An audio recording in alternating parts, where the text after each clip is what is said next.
முத்து ரொம்ப படபடப்பாக வீட்டுக்கு வராங்க. என்னடாச்சு முத்து, ஏன்டா இவ்வளோ படபடப்பாக இருக்க அப்படின்னு சொல்லிட்டு மீனாவை தண்ணி கொண்டு வர சொல்கிறாங்க. அண்ணாமலையும் மீனாவும் தண்ணி கொண்டு வந்து இங்கே முத்துவுக்கு கொடுக்க அதை கடகடன் குடிச்ச முத்து மீனாவை பார்த்துட்டே இருக்காங்க.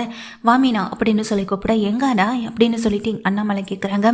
போலீஸ் ஸ்டேஷனுக்கு தான்ப்பா அப்படின்னு சொல்ல, என்னாச்சு ஏதாச்சும் பிரச்சனை அப்படின்னு வீட்டில் இருக்க எல்லாமே பதறி போயிட்டு முத்துவை பார்த்து கேட்க, அதுக்கு விஜயாவும் திரும்ப ஏதாவது பிரச்சனையில் சிக்கிறப்பான், இல்லை பிரச்சனையை வேணும்னே இழுத்துட்டு வந்திருப்பான், அதுக்கு எதுக்கு இவ்வளோ கூப்பிட்டு இருக்கான்னு தானே தெரியலன்னு இங்கே விஜயா சொல்ல, எல்லாம் நல்ல விஷயம்தான், நீ வா மீனா அப்படின்னு சொல்லி கூப்பிடுறாங்க. ஏங்க என்னாச்சுங்க சொல்லுங்கங்க, எனக்கு ரொம்ப படபடப்பா இருக்குன்னு சொல்ல, முதல்ல நீ தான் டம்ளர் தண்ணி கொடுக்கணும்னு சொல்லிட்டு தண்ணியை கொடுக்குறாங்க. இங்க மீனாவும் தண்ணியை குடிச்சிட்டு என்னாச்சுங்க அப்படின்னு கேட்கும்போது, வா மீனா அப்படின்னு சொல்லிட்டு மீனாவை கூட்டிட்டு கிளம்புறாங்க. அப்பா நீ பதட்டப்படாம இருப்பா, நான் வந்து என்ன ஏதுன்னு விஷயத்த சொல்றேன் அப்படின்னு சொல்லிட்டு இங்க அண்ணாமலை கிட்ட சொல்லிட்டு கிளம்ப, இங்க அண்ணாமலை ரவியை பாக்குறாங்க. ஏ ரவி, ஏதாவது பிரச்சனையா இருக்குமோன்னு எனக்கு கொஞ்சம் பயமா இருக்கு, நீ போய் என்ன ஏதுன்னு பாருடா அப்படின்னு சொல்லும்போது, இங்கே ரவி ஸ்ருதி ரெண்டு பேருமே ஸ்டேஷனுக்கு கிளம்பி போகவும் செய்கிறாங்க. முத்து மீனா போய் இறங்கினதுமே பின்னாடியே ரவியும் ஸ்ருதியும் வந்து நிற்க, டே என்னடா அப்படின்னு சொல்லி கேட்க, அப்போ தாண்டா அனுப்பி வச்சாரு அப்படின்னு சொல்லும்போது, சரி வாங்க அப்படின்னு சொல்லி உள்ளே கூட்டிகிட்டு போகிறாங்க. என்ன ஏதுன்னு விஷயத்த சொல்லாமல் இப்போ எதுக்குங்க ஸ்டேஷன் வரைக்கும் கூட்டிகிட்டு வந்திருக்கீங்கன்னு எங்கள் மீனா திரும்ப திரும்ப முத்துவை பார்த்து கேட்டுக்கிட்டே இருக்காங்க.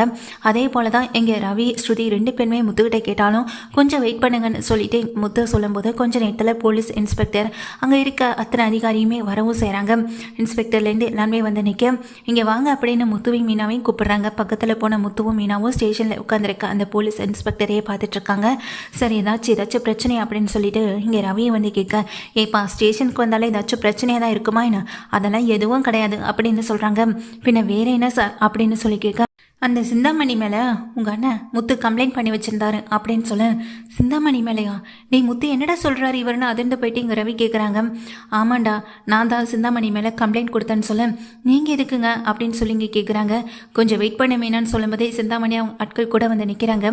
கையில் ஒரு பேக் கூட வந்து நிற்கவும் செய்கிறாங்க. இங்கே சிந்தாமணி, என்னாச்சு எதுக்காக சிந்தாமணி மேலே நீங்கள் கம்ப்ளைண்ட் கொடுத்தீங்கன்னு இங்கே மீனாவை கேட்டுக்கிட்டு இருக்கேன். என்னம்மா அமௌண்ட்டெல்லாம் ரெடி பண்ணி கொண்டு வந்துட்டியா என்ன அப்படின்னு சொல்லி கேட்க, எல்லாமே இதில் இருக்குது சார் அப்படின்னு கொஞ்சம் முகத்தை ஒரு மாதிரி வச்சுக்கிட்டு அந்த பேக்கை கொடுக்குறாங்க இங்கே போலீஸ்கிட்ட. முதல்ல இந்த பணத்தை படிங்க அப்படின்னு சொல்ல, டே ரவி, என்ன இருந்தாலும் அப்பா கையால் இதை வாங்கினதாண்டா எனக்கு சந்தோஷமாக இருக்கும், பணம் இப்போ உடனே கிடைக்கும்னு நான் நினைக்கல, அதனால தான் அப்பா கிட்ட இந்த விஷயத்த சொல்லாமல் நான் உன்னையும் இங்கே அதனால தான் நான் மீனாவை கூட்டிகிட்டு ஓடி வந்தேன் அப்படின்னு சொல்கிறாங்க. சரி நீ போய் அப்பாவை உடனே கூட்டிகிட்டு வர முடியுமான்னு சொல்லி கேட்க, சரின்னு சொல்லிட்டு ரவி என்ன பண்ணுறாங்க, தன் நேராக வீட்டுக்கு போயிட்டு அப்பா அம்மா ரெண்டு பேருமே கூட்டிகிட்டு வரவும் செய்கிறாங்க. கொஞ்ச நேரத்தில் அவங்க வந்ததுக்கு பிறகு தான் இங்கே என்ன எதுனே தெரியாமல் நின்றுக்கிட்டு இருக்க விஜயா, சிந்தாமணி நீங்கள் எங்கே அப்படின்னு சொல்லிட்டு இங்கே கேட்குறாங்க. இங்கே எதுவுமே பேசாமல் சிந்தாமணி அப்படியே தலையை கீழே தொங்க போட்டுட்டு நிற்க, மேடம் இங்கே வாங்க அப்படின்னு பக்கத்தில் கூப்பிடுறாங்க போலீஸ் இன்ஸ்பெக்டரும். நீங்கள் என்ன அவங்க கிட்டே போய் பேசிக்கிட்டு இருக்கீங்க, அவங்க மேலே தான் உங்கள் பையன் கம்ப்ளைண்ட் கொடுத்துருக்காரு, அதனால தான் இன்னைக்கு ஒரு நல்ல விஷயமும் நடந்திருக்கு அப்படின்னு சொல்ல, நல்ல விஷயம்னா அப்படின்னு கேட்குறாங்க. சொல்கிறேன் மேடம் இருங்க அப்படின்னு சொல்லிட்டு கான்ஸ்டபிள் அந்த பேக்கை எடுத்துகிட்டு வாங்கன்னு சொல்லி சொல்லவும் செய்கிறாங்க. பேக்கை எடுத்துகிட்டு வந்து எங்கே விஜயா கையில் கொடுக்க, என்ன சார் இது அப்படின்னு விஜயாவும் அண்ணாமலையும் கேட்க, இதில் பணம் இருக்குது அப்படின்னு சொல்கிறாங்க. பணமா, இதில் எதுக்கு இவ்வளோ பணம் அப்படின்னு சொல்லிட்டு விஜயா அதண்டு போக, எல்லாமே சிந்தாமணி மூலமாக வந்தது தான் மேடம் அப்படின்னு சொல்ல, விஜயாவுக்கு அண்ணாமலைக்கு மட்டும் இல்லை அங்கே நிற்கிற சுற்றி இருக்க யாருக்குமே புரியலை. உடனே அண்ணாமலையை பார்த்துட்டு, அப்பா எல்லாமே நல்ல விஷயம் தாப்பா, இந்த சிந்தாமணி மேலே நான் கம்ப்ளைண்ட் கொடுத்ததுக்கான காரணத்தை முதல்ல சொல்கிறேன். அதாவது இங்கே மீனாவுடைய பூ ஆர்டரை கெடுத்து பல இடங்கள்லேருந்து பூ ஆர்டர் தனக்கு தான் கிடைக்கணுன்றதுக்காக மீனாவுடைய பேரை டேமேஜ் பண்ணி மீனாவுடைய வியாபாரத்தை பல வகைகளில் கெடுத்திருக்காங்க இந்த சிந்தாமணி. அதனால தான் இந்த சிந்தாமணி மேலே கம்ப்ளைண்ட் கொடுத்தேன். கடைசியில் வசமாக வந்து இந்த சிந்தாமணி என்கிட்ட சிக்கிக்கிடுச்சு. இந்த 270 வீடுகளுக்கு ஆர்டர் வாங்குறன்ற பேரில் இந்த சிந்தாமணி அந்த மேனேஜரை போய் பார்த்து கமிஷன் கொடுத்து அந்த மேனேஜர்கிட்டேருந்து அந்த 270 வீடுகளுக்கான ஆர்டரை இந்த சிந்தாமணியை வாங்கிடுச்சு.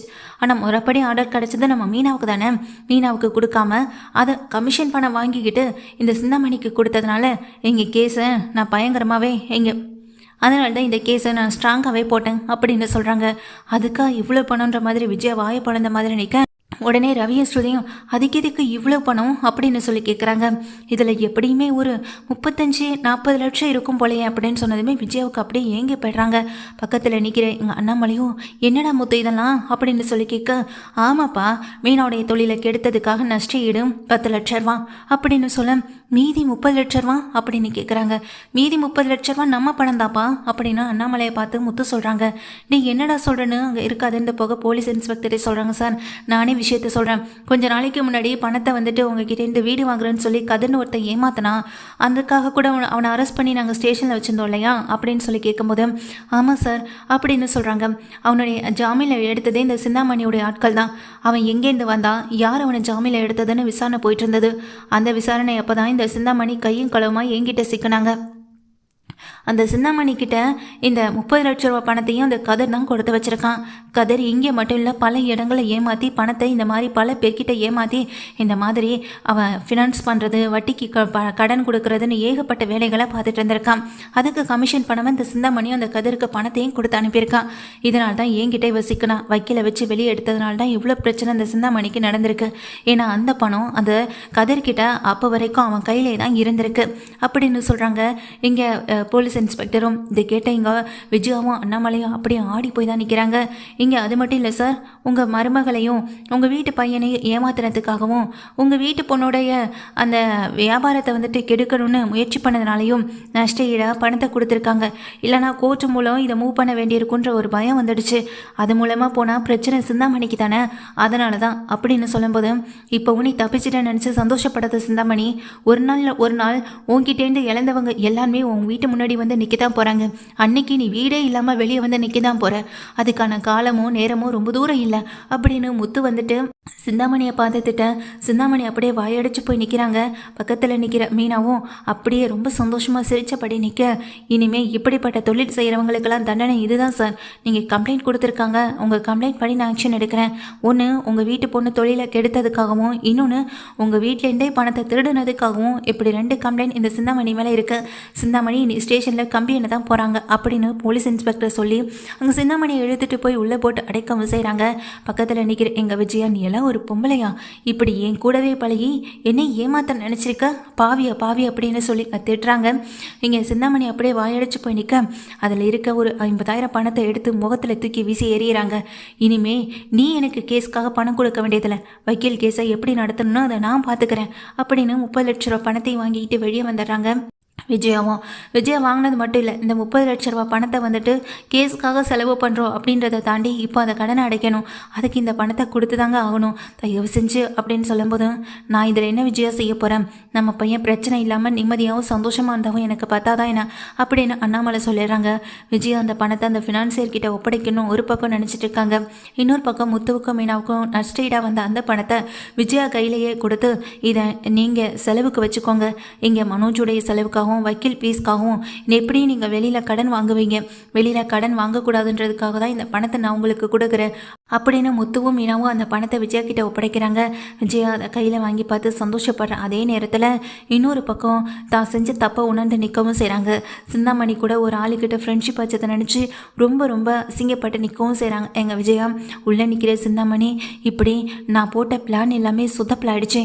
அந்த கதிர் அங்கங்கே பணத்தை திருடனா, கடைசியில் இந்த விஜயா வீட்டில் இந்த பணத்தை திருடிருப்பான்னு நான் கனவுல கூட நினைக்கல. பணம் திருட்டு போச்சுன்னு தான் தெரியும், ஆனால் அது இவன் தான் எடுத்திருப்பான்னு நான் நினைக்காம யோசிக்காம விட்டுட்டேனே அப்படின்ற மாதிரி சிந்தாமணி நினச்சிட்டே நின்றுட்டுருக்காங்க. பழைய பாவம் சும்மா விடாதுன்றது மாதிரி அவங்க செஞ்ச பழைய விஷயம் இன்னைக்கு விஜயா குடும்பத்தை காப்பாத்திருக்கு, விஜயா வீட்டை காப்பாத்திருக்கு, அவங்க வீட்டு பத்திரத்தை காப்பாத்திருக்கு. ஆனால் எல்லாம் தெரிஞ்சுட்டு சிந்தாமணி இப்போ எதுவுமே பண்ண முடியாத ஒரு சூழ்நிலையில மாட்டிக்கிட்டு உள்ளேயும் இருக்கு.